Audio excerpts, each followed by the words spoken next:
Welcome to Creepin' It Real. I'm Judah, and back here we have Nathan Calloway joining us once again. He braved the late nights to see the 2026 Ice Cream Man with me. Now, I have to say right off the bat, I did think this was a reboot or a remake or a reimagining of the 1995 Clint Howard Ice Cream Man. It was not at all. Me and Jake did a most anticipated movies of 2026. And this was one of Jake's. Now, why he didn't come with me is beyond any kind of conceivable idea other than him wanting to be a good dad to his 6 kids. And I'm like, come on, man, be a real dude and just shirk all your responsibility and come to the movie theater with me. Instead, I got Nathan, who is like me and has no responsibility whatsoever other than taking care of ourselves. When this movie ended, I turned and I saw this look of passion in your face. And I think I kind of know where you land with this movie. And I didn't know if after seeing this look on your face, if I should hug you or tuck you in. You want to say anything about this movie off the bat? Well, first off, Jake, come on, buddy. Your kids, really? Let's get your priorities straight. That's what I'm saying. Horror movies or taking care of your wife and kids. Good Lord, man. Yeah, it's easy, man. Who's going to be there for you in the end? You know, it's the horror movies. It's true. The movie is, wow, so less focused than I thought it was going to be. Initially, the first 5 minutes of it are actually very entertaining. And you think, the movie tricks you into thinking it's going to be so much better than it wind up actually is. You are watching this baseball game in the first 5 minutes, and the interactions with these kids, their coaches, it's very entertaining. It's funny. It seems all very organic. There's not a kid out there you can't relate to at some degree in your childhood. Either you're the one who's bullied, you're the one kind of pushed around, maybe you're the bully. I don't know. It goes from 0 to 100 very quickly. I think this was wildly inspired by Weapons, Terrifier, Eli Roth.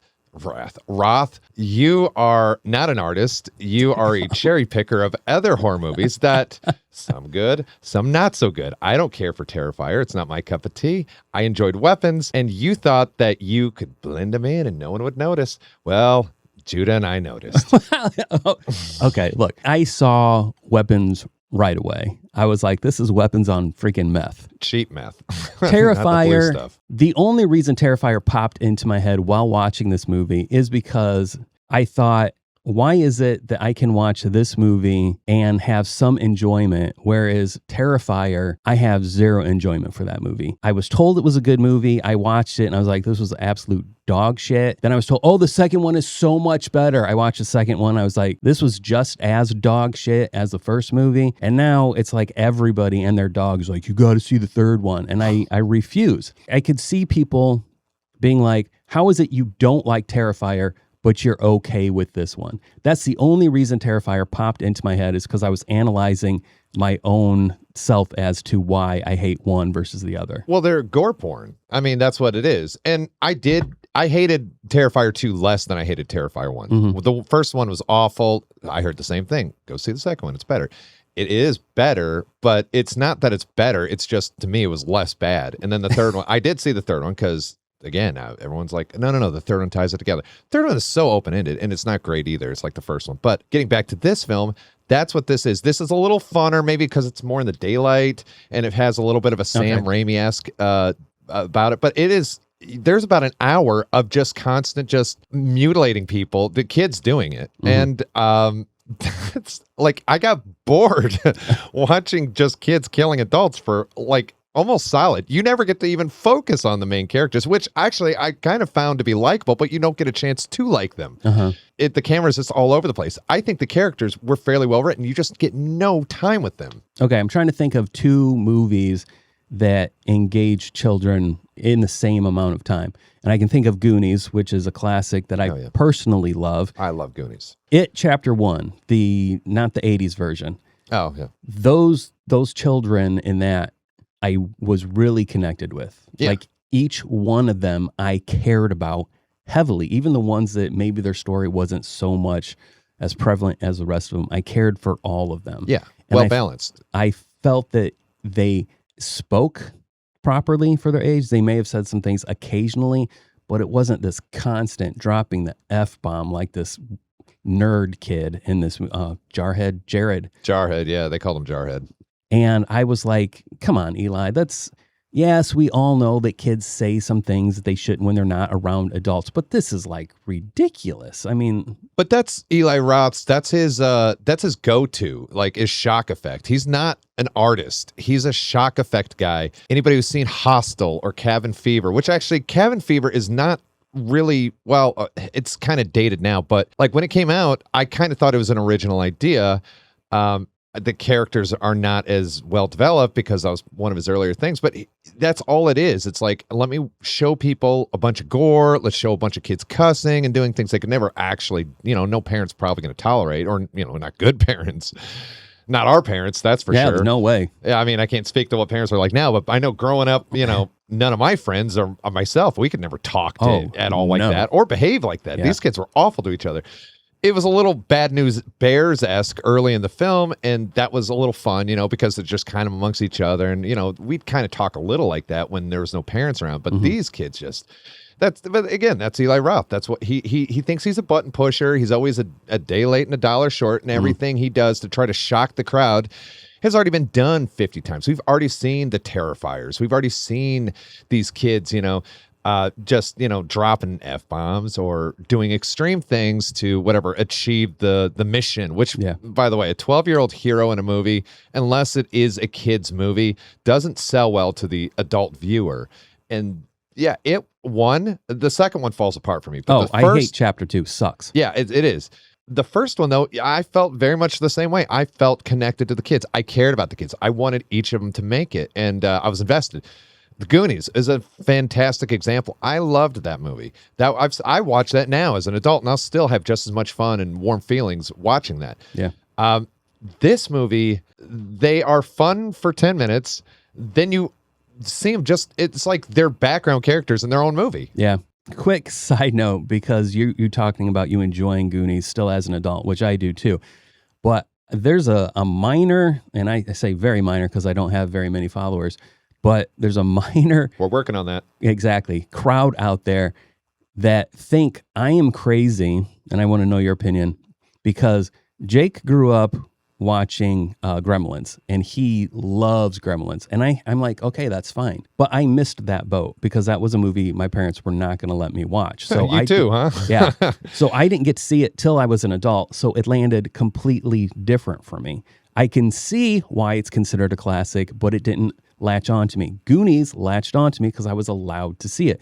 So people who hear me when they say that, they're like, what? You like Goonies, that piece of trash, but you don't like Gremlins? And I'm like, whoa, first of all, I just said I missed the train or the boat, whatever you want to say, as far as Gremlins goes, and it latching onto that nostalgia or that child, brain of mine. That's all I'm saying. But people take that serious. I mean, what's your thoughts on that? First off, who are these people so we can go Wrong, eliminate apparently. them? I don't think there's a judge in the land that'll convict us for, wiping them off the map because they're monsters. And they obviously grew up in, I don't know what kind of home they grew up in, abusive homes, apparently, that... I don't know. Let me tell you, I'm a grown man. You know how great that would be to find a treasure map in my attic now as a grown 40-plus-year-old man? Yeah. I would go caving tomorrow if I found that map and Exactly. little skeleton key, whatever. Chester Copperpot's got nothing, bro. Yeah. I'm out there. And apparently now I got a co-pilot who would go in that cave with me. Yeah, you bet. That movie is so amazing. And maybe because the 80s does have a soft spot nostalgia for me, but that movie... It's a beautiful movie. It's one of the most underrated Spielberg projects ever. I say underrated because everybody always thinks Jaws or Saving Private Ryan. All great movies. They're all fun, and they're all fantastic. But The Goonies I think it's timeless. It's a coming of age film. I mean, it's a coming of age film. Yeah. What do you want from a coming of age film? I mean, it's an adventure. It's an adventure that even now. I would love to find a pirate ship. I'd love to find a treasure map in Dad's attic, which my dad would just have law books and things I didn't want nothing to do with. Bible, well, I won't go quite that route. We're being real, aren't we? Fair enough, yeah.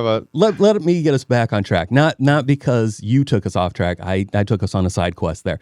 But Ice Cream Man, Yes. Okay. Yeah. Back to the movie we watched. This is getting a lot of hate online, and I mean like a lot. And I didn't check a lot of reviews before we went and saw it because I like to, make my own choices. Yeah. But I did see 2 very minor paragraphs, and these people were just like, dog trash, Eli Roth is garbage, he doesn't know anything, and you share that opinion completely from what I hear you say. Oh, yeah. I'm going against the crowd here, and I actually did mildly enjoy this. Now, I know you like doing your 1 through 30 score here, right. But I would only give this a 4 out of 10, which sounds like a hideous score. But as I've stated in other reviews that you weren't part of, I don't believe there are any 10 movies out there. And I also think you have to really know what it is you are going to see. You're not going to see a scary movie. You called it gore porn. I can't deny that. But I did enjoy this so much more than Terrifier. I think Eli wasn't trying to make a high art here. I think he was just trying to make a schlocky 80s, 90s gore fest. I don't think he was real concerned about the plot. He gave it enough plot to serve up what it was he wanted. And that was just kids killing people. That doesn't mean, there were times where I was like, are you adults going to attempt to not be killed in any way? Yeah. Or you all, okay. All of you are going to just stand there and let kids take tree clippers to your head and not do a freaking thing. Oh okay, my God. Yeah. perfect. That drove me insane. That they just lay there. They just lay there while, there was a character in it who's like just laying in bed while their head is getting sawn off. They're not even raising their arms to be like, no defensive wounds at all. Yeah. And you hear them screaming the whole time.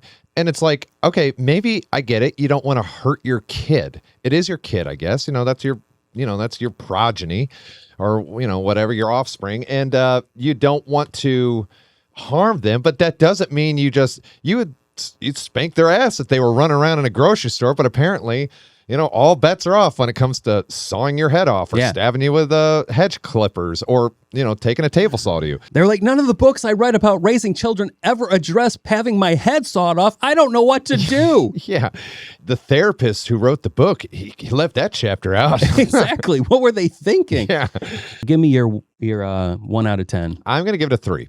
I said to you in the previews, I think we may have hit the highlight of the whole night. Why don't you tell everybody the trailer, the name of that one trailer that we both kind of just looked at each other and was like, okay, this is interesting. Yeah, it was which is funny because I actually think it's an Eli Roth movie as well. I looked it up. Yeah, where it's just every trope of a horror movie. A haunted house horror movie. Let's go knock on the door to that creepy house in the corner, and then immediately, it's not even wasting time. The person gets sucked through the door and they're dead, and then you hear the voice go, which sounds like Snoop Dogg. I don't know if it is Snoop Dogg. It is. He has become. Eli and Snoop have teamed together, and they have their own production company. Oh wow! So yeah, I'm sure Martha Stewart is in there somewhere too. Yeah, she is. She's probably cameoing in the movie somewhere. She's probably a killer. Yeah, so that's probably her house. She's making day trades in the background. Yeah, right. You walk through the door and it's immaculate inside. Mm-hmm. And then you hear the words, "Don't go in that house, bitch." Yep. And you hear it probably 6-7 times. And oddly enough, it's funny every time because they play every single horror movie trope and they do exactly what you know they shouldn't do. And we've all seen everybody do that. It's the whole, let's split up, gang, and see what we find. Yeah. That was... So for you would agree that was probably the highlight of that whole experience last night was that trailer. Exactly. That trailer really had me entertained. Yeah. I was hoping that was like, God, I hope this isn't the peak of this cinematic experience. well, for you it was. For me, it was kind of equal. It interested me into what Eli has coming up, but it feels like it's all going to land in that same Ice Cream Man category with different shock values in there. It feels like from my opinion, it feels like he's saying, be damned with this woke to a certain degree, and we're going to go all in on this 80s, 90s absurdity again. And I'm all for that. Who knows how successful it's going to be.